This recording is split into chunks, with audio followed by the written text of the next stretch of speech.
Our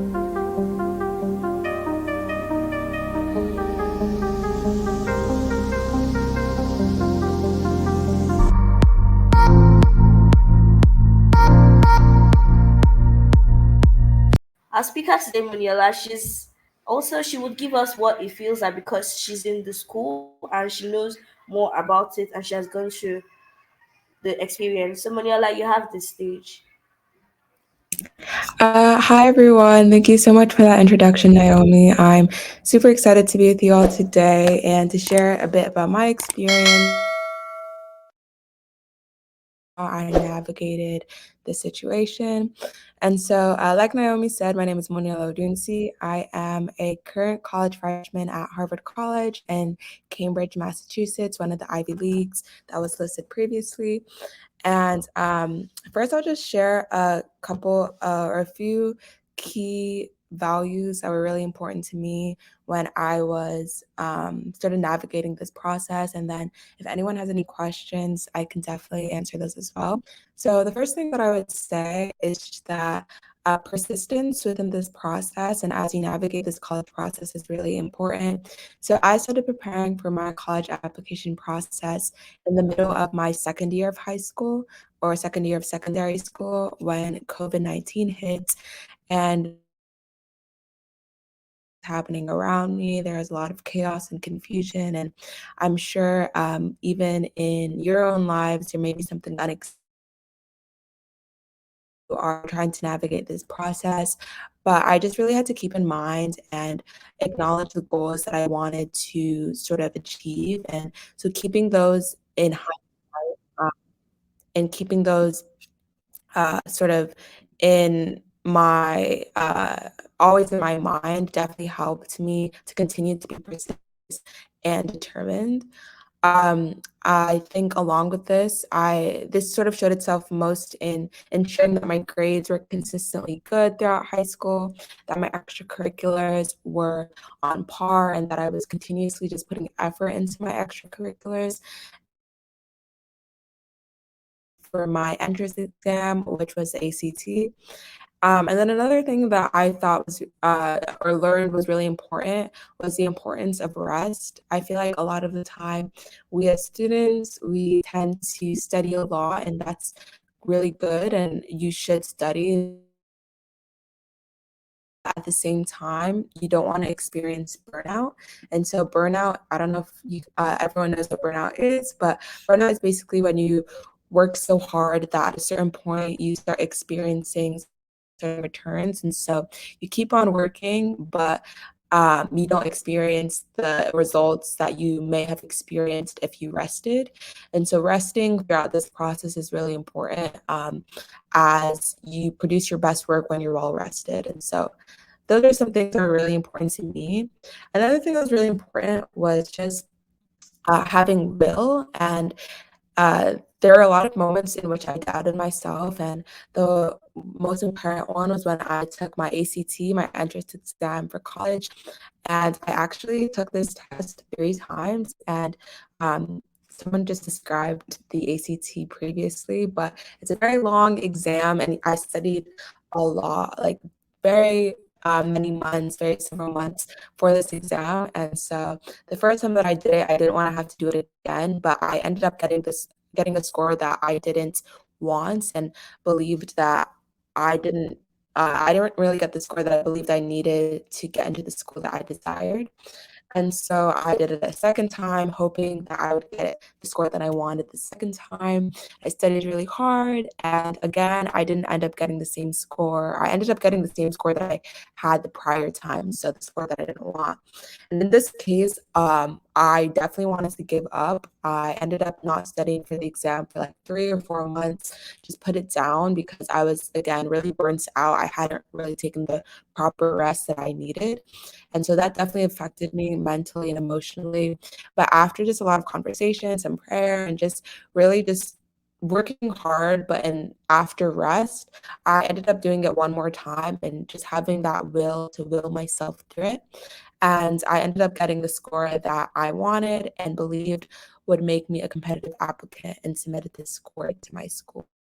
And so That was definitely one of the hardest parts of the process. And I'm sure that there may be situations for you guys where maybe something doesn't go your way, or maybe something, it doesn't necessarily have to be testing. Maybe if it's even maybe you don't get a leadership position that you want, or maybe you don't get as far in an extracurricular that you thought you would. Just know that you can continue to just will yourself through it, and know that at the sort of end of the tunnel, like your goals are there. And so just continuing to work hard and do the things that you need to do to get to where you are, or you want to be, is really important. And then third, I would just say, in terms of extracurriculars, because we focus on grades and test scores, but extracurriculars are also really important. Just being passionate and showing your passion. So, me, as I was navigating the college process, one key piece of advice that stood out to me is that people don't necessarily want a well rounded person, they want a well rounded class. So, what this actually means is that while you should try to do well in multiple areas, so whether that's your grades, your extracurriculars, trying to be a leader, da da da da, colleges also want to see how you are exceptional in one specific passion of yours. So, again, whether this is academic, athletic, or extracurricular wise, they want to see how you stand out in one specific area. So, when they're reviewing application files, they can pinpoint, oh, this is the girl who really loves to do tech, or this is the girl who really loves to bake and cook, or sort of just to be able to put a label on what you do and put that label easily, because they want, when you get to the academic setting, or when you get to the school, they want everyone to be able to learn from each other. And so that was definitely something that stood out to me. And specifically for me, this was shown in my passion for business, as I have been really passionate about business from a young age. So I don't know if you guys know the show Shark Tank. I would watch Shark Tank when I was really young. I would do like cookie sales, bake sales, and I was just always really passionate about business and what business had to offer. And so to show this in my work, I created a business blog in my sophomore year, like Naomi said, where I highlighted underrepresented entrepreneurs through interviews and also writing, and combined my love for social justice with my passion for business. And in this area, I was able to show how I was willing and wanting to create exceptional change, both now and in the future, and how I wasn't necessarily waiting till I got older to show what I wanted to do, but was willing to show this from the age that I am at right now. And so this looks different for everyone, of course, but I think just really honing in on your passion. Again, it has to be something that you're passionate about, not just something that you want to put on an application, because admissions officers will be able to see whether you're really passionate about it, because they'll ask about it in your interviews, and it may come up in your essays, and so they'll be able to tell whether you're being authentic, and authenticity is really key. But just being able to show that is really important. So like for me, I had the business blog, but I also was president of my business club in school, and I did a lot more outside of that. Another person who maybe is interested in health can do some research with, if you like reach out to people on maybe LinkedIn and reach out to health professionals and see if you can do some research with them, or even just maybe starting your own health podcast, or starting a health website focusing on a specific niche area of the medical field that you're interested in, or maybe even just starting a club at your school that focuses on health and your interest in that area. So that's just an example, but just showing your passion is really important, and showing that early on. Um, and then fourth, I would just say just starting early. Something that I stressed for myself throughout the college process is just starting early. So whether this meant studying earlier than my peers for my ACT, like I said, I started studying during my sophomore year. Most of my peers and ended up studying till their junior year. I really made it a point to get a lot of my studying and um, a lot of that out of the way early on, because I didn't want to be stressed towards my junior year. I wanted to be able to space everything out, or even just doing my essays. Essays are also really important. And to be able to have a quality essay, I believed that I needed to start early on to make sure that I wasn't stressed and I wasn't doing rush work. And so I started my essays really early. And even just researching my colleges, that's another big thing. When you navigate this process, make sure to research the colleges that you're interested in, not only just so that you understand which one you want to go to, but also so that when you're doing your essays, you can sort of tailor your essays to the things that they put on their website, sort of the values that they have broadcasted to the internet and want people to see, because they're able to tell whether you have done thorough research about their school and whether their school values fits who you are. Because at the end of the day, they want people that fit their sort of idea of what they want their school to be. And so making sure that you research and making sure that their values align with you as a person is really, really important. And so definitely start that early on.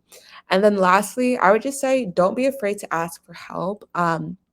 Throughout my college process, there wasn't really any step that I performed entirely by myself, and so whether this meant going online for online study resources, looking on this site called Reddit, where students answer questions, current students and prospective students, and then also just asking my teachers and my friends to review over my essays, or even just I spent a lot of in reaching out to current students at the school of my interest. And so, like at Harvard, I reached out to some people who currently go to Harvard and just asked them questions about why they chose the school. This was even before I got in, just again to do my research about the school and to figure out whether I would actually fit in there. And so I would definitely say just don't be afraid to ask for help. Use all your resources, so whether that's your parents, your teachers, use their insight because they are older. A lot of them can know more about you than you may even know about yourself, or maybe like know a different side of you, a side that they think should come out in your application. And so that was definitely something that was useful for me, just asking for help and not being afraid to ask for help. And so, yeah, so those are sort of my top 5 pieces of advice that I believe sort of helped me to get to where I am today. Now that I'm here, I think just definitely just continuing to sustain the sort of grit and the hard work that I did to get here. It's definitely a challenge. Definitely a challenge for everyone, especially I just finished my first semester, but it does get easier. You get your footing, and it's all really worth it in the end because you know your ultimate goal. And so, yes, so that's sort of my, I guess, little presentation, but I'm happy to take any questions that anyone may have. Thank you, Moniola. That was really so insightful. I learned quite a lot. Does anyone have any question? If you have any question, kindly unmute and ask the question. Okay, I think I do have a question relating to SAT. Is it really compulsory to write SAT, knowing that some schools that you consider either test blinded or like test blinded? Yeah, test blinded. Yeah, that's a great question. I personally submitted my score, so I can't speak for someone who did not. But what I do know is that I would definitely say this is just my advice again. I would definitely say that you should attempt to take the SAT or the ACT, just to even see what you get. You never know what your score will be. I would also definitely say that there's something called the 25th, the 50th, and 75th percentile, and you can just look it up online really to look up what the specific school that you're applying to, what their 25th, 50th, and 75th percentile. What I heard when I was applying to college, the general sort of advice is that if you're in the 50th and up percentile, you should submit your test score. And if you're 25th below, you should probably not submit your test score. But again, that's all subjective. It depends on your application, and it's definitely not all the same. But what I will say is that generally, I would say that a test score can never, submitting a good test score can never hurt. Submitting no test score, they say it won't hurt, but no one really knows, right? But I will also say that a lot of schools are becoming test optional. If the school is test blind, you can't submit test scores. So for one of my schools, it was called UC Berkeley. I couldn't submit my ACT, but I still got in. So it's not necessarily all dependent on test scores. But I would definitely say if you can do it, take it. And if you get a good score, submit it. If you don't, it's not the end of the world. And you can make sure that other parts of your application are stellar and are strong so that because you don't have your ACT, they're going to be, or your test score, your SAT, they're going to be a lot more focused on the other parts of your application, right? So whether that's your grades, your extracurriculars, your essays, your interviews. So really making sure that those stand out, especially if you don't submit your test scores, is really important.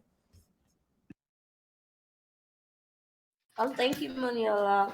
Does anyone have any other question? I do. So I wanted to ask, please, what courses does the Harvard University offer? What courses did I take? Have I taken? Is that the question? Like, yes, what courses have you taken, and what other courses does the university offer?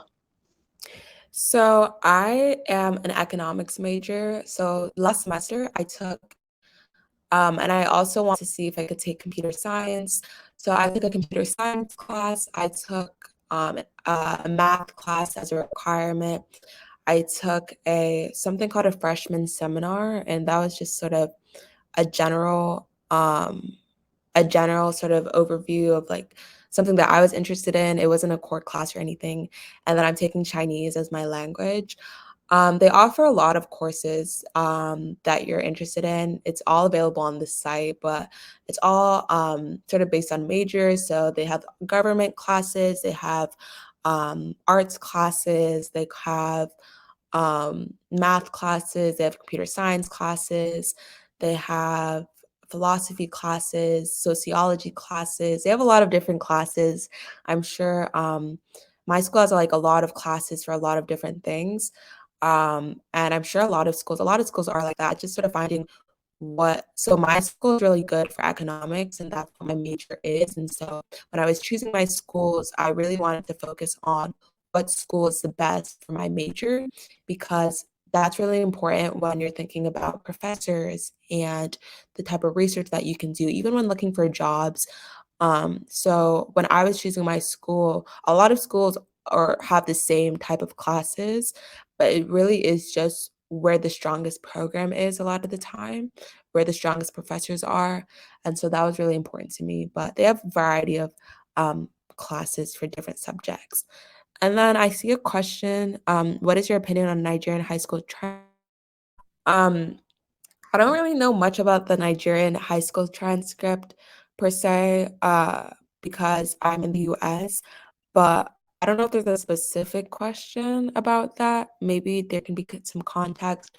But generally, in terms of my transcript, I definitely tried to have good grades throughout my high school career. And generally, colleges want to see an upward trend. So even if maybe you're a fresh or like you're in your first year of secondary school, and you don't start off how you want to, you can continue to get better. And colleges want to see how you're improving and increasing your grades. And you don't necessarily have to get all A's. I know a lot of my friends who are at my school now who maybe got a B here and there, and they're still at the same place that I'm at. And so if you don't get all A's, don't necessarily stress. I mean, you should strive for the best, but at the same time, know that colleges don't expect you to be a robot. They understand if you necessarily don't necessarily get all A's, but yes. Moniola, there's another question that says, can one use IGCSE? Sorry, can you tell what's IGCSE? Not a different exam. It's a British exam, something like WAEC, but like for external students who write it. But I Oh, think okay. I don't necessarily know, so I don't want to tell you the wrong information. But what you can do is you can, of course, just search online. You can also, because my school didn't use a British system, and so for me it was just the SAT and ACT. But I'm sure you can just search online. You can also just go on the website of the school and see what type of tests they take. Like even now, I can search Harvard GSCE. Um, and there's a lot of information about sort of what like I can just put this in the chat. There's a Manuela, lot of also, information about UK admissions and um yeah, sorry, what was the question?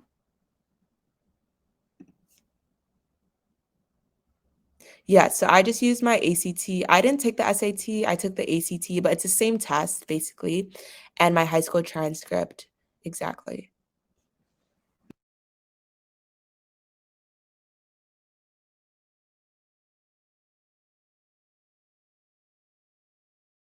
Okay, I have one more question.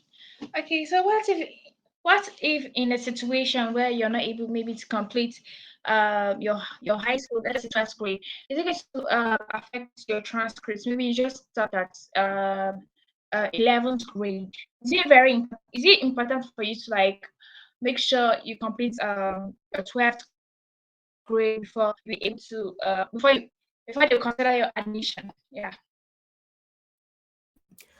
I think so. I personally have not really heard of so I necessarily like I don't want to speak again on something that I'm not entirely knowledgeable about, and everyone's case is different. But I don't know anyone who did not complete the 12th grade in my school. Like personally, I just don't know anyone who didn't do that. But again, everything is subjective, so I don't want to give a definitive no or yes or even really any guidance on that because again, everything is subjective. But personally, from my experience, I just necessarily haven't really met anyone who did not complete the 12th grade.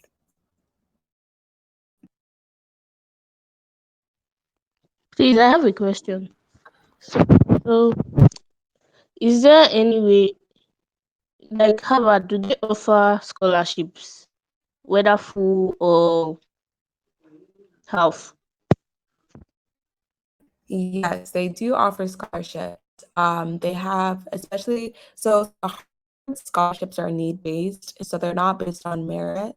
So if you have financial need, meaning that maybe your family cannot pay for the tuition of the school, they will take that into account after you get in. So it won't affect your application at all or whether you get in or not. But after you get in, they'll take into account what your financial situation is. And they have a lot of need-based scholarships. And so you can get a full ride, which means that you can get your full tuition paid for. And there's also some partial scholarships. So whether that's maybe a semester paid for or multiple semesters paid for. And so they're really good about financial aid. And a lot of the Ivy Leagues are need blind. And so they do have a lot of financial aid to give. And so that is definitely a strong suit about a lot of these schools. But you have to pay back. Like I heard that like some universities like you have to pay back what they have done, like the scholarship they have given you. So there are some schools where for those are called loans, and so those aren't scholarships. There are some situations where you can take out loans, and for some schools you do have to pay those back. I know for Harvard, if you get a scholarship, like a need-based scholarship, you don't have to pay that back. So that's completely covered by the school. But that's not the same for every college, and so you definitely do have to do your own research to see which colleges um, are need-based and which ones you have to pay back. Those are again called loans. And so it's definitely different for every school, but at least for Harvard, if you get a need-based scholarship, you don't have to pay that back. And then someone in the chat said there are some documents one has to submit. yes, there are documents that you have to submit while applying for financial aid, to make sure that you do have need, because they want to ensure that their money is going towards the people who have the most need. And so you will have to submit some documents from your parents and just your financial situation. But that's, of course, just sort of regulatory. But yeah.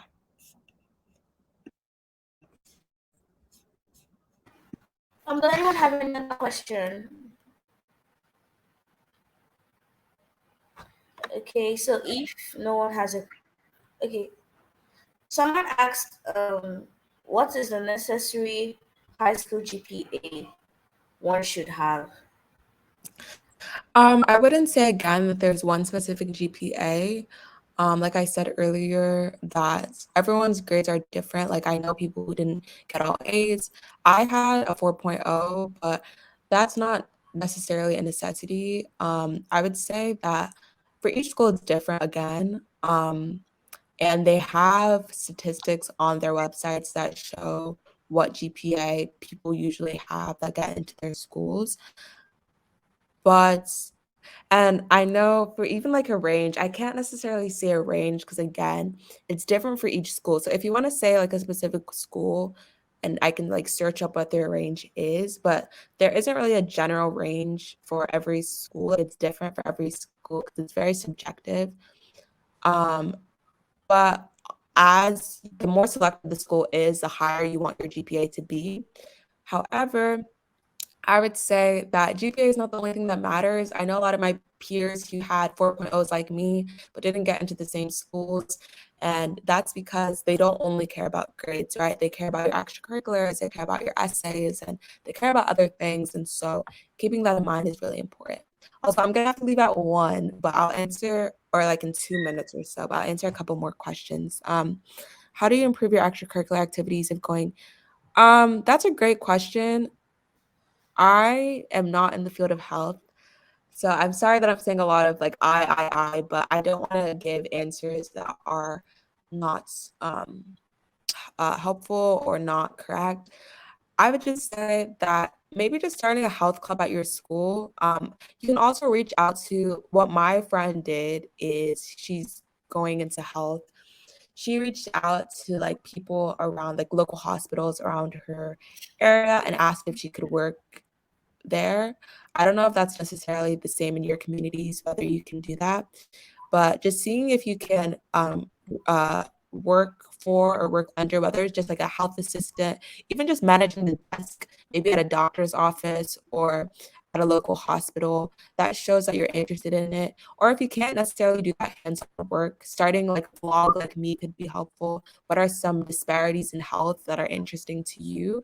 What are some things in health that why do you want to go into health? Even just maybe starting a health club at your school where you guys talk about why you're interested in health and how you want to navigate the field, encouraging each other. That could be one way to really improve your extracurriculars, but whilst looking to get into the field of health. Someone said, so is it that the SAT, ACT has to really focus on getting a very high score? If you're taking the ACT or SAT, you do want to get the highest score that you can get. But again, the sort of what's a good score depends on what the school you're going to or what school you want to get into. So, for example, a high score for Harvard is different than a high school for like there's this local school around my area called the University of Maryland. So a high score for each school is different. So what you can do is you can search up what the 25th, 50th, and 75th percentile for that specific school is and see whether your score aligns with the 50th or 75th percentile. And that's generally the score that you're aiming to target, the score that's 50th and up. And then someone said, what are the requirements you need to actually apply?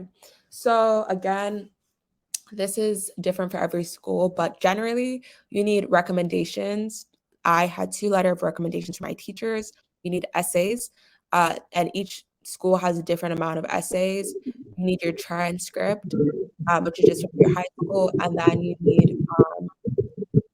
your testing if you choose to submit testing, and then you need your interviews. Interviews will come after you sort of submit everything, and then that's pretty much it. But again, they have all of this on the website of the school. Like someone said, if you have a very low school GPA but high ACT, SAT, and very good extracurriculars. Um, Generally, if you have a low school, I can't necessarily say that it's you will get in or you won't get in, but or I can't necessarily say if there's a chance of getting into Harvard. But like I said, a lot of my friends didn't necessarily have the high GPAs, but they focused a lot on their extracurriculars and they still got in. And so just because you have a low school GPA doesn't mean that you won't get in. It doesn't mean that you will get in, but it's not the end of the world. And if you do have a low school GPA, what I will say is that you need to focus on the other aspects of your application. So having a high SAT is great. Having good extracurriculars is great. And all of those combined will give you a chance of getting into the school. It won't guarantee that you get into the school. Even me myself, I don't know the exact reason that I got into the school, but it will help your chances. So thank you guys. Also, if you guys have, I have to go in like 1 minute, but if you guys have any other questions, I'll put my email in the chat and just let me know if and I'm happy to either have a conversation with you one-on-one or email back and forth. And yeah, but I really enjoyed speaking with you guys today. Thank you so much, Moniola. Thank you for attending. It really means a lot to us. I really enjoyed your session, and I know every other person did. Thank you. Thank you. Bye. Bye. Bye. Hello everyone. We've come to the end of a college admission webinar. If you have any question, you can just take her email in the chat interface, or you can DM either me or Sumaya to get your question across. Thank you so much. Bye bye. Our email is also there just in case you have any other question.